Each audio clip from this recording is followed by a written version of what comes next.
Hello বন্ধুরা, welcome to football দিরতে ভিডিওতে সবাইকে স্বাগত। তো এই ভিডিওতে ইস্ট বেঙ্গল সাপোর্টার্সদের জন্য একটা খুব ভালো আপডেট রয়েছে।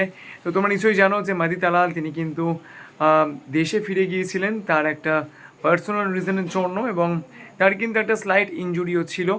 তো সেই জন্য কিন্তু ইস্ট বেঙ্গল সাপোর্টার্সরা অত্যন্ত টেন্সড হয়ে পড়েছিলেন, তার কারণ মাদি তালাল কিন্তু ইস্ট বেঙ্গলের এই সেট আপে অত্যন্ত ইম্পর্ট্যান্ট একজন প্লেয়ার। তো তার যদি কোনো ইনজুরি হয়, ইভেন দো সেটা যদি কোনো স্লাইট ইনজুরি হয়, তাহলেও কিন্তু ইস্টবেঙ্গল সাপোর্টার্সদের জন্য ম্যাটারটা যথেষ্ট কমপ্লিকেটেডই হয়ে যায়। তো ইস্টবেঙ্গল সাপোর্টার্সদেরকে একটা ভালো আপডেট দিচ্ছে।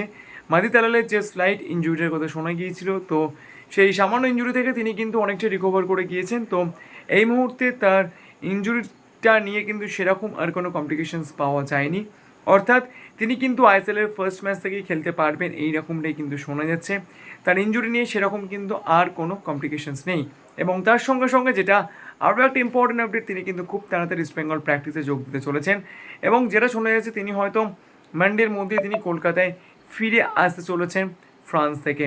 তো সেক্ষেত্রে তিনি কিন্তু খুব তাড়াতাড়ি ইস্ট বেঙ্গল প্র্যাকটিসেও যোগ দেবেন, এবং ইন্টারন্যাশনাল উইন্ডো শেষ হয়ে গেলেই কিন্তু যখন সমস্ত প্লেয়ার্সে চলে আসবেন, তখন কিন্তু মাদি তালাল সহ গোটা টিমটাকে হাতে পাবেন ইস্ট বেঙ্গল কোচ কালুস কোচরাজ।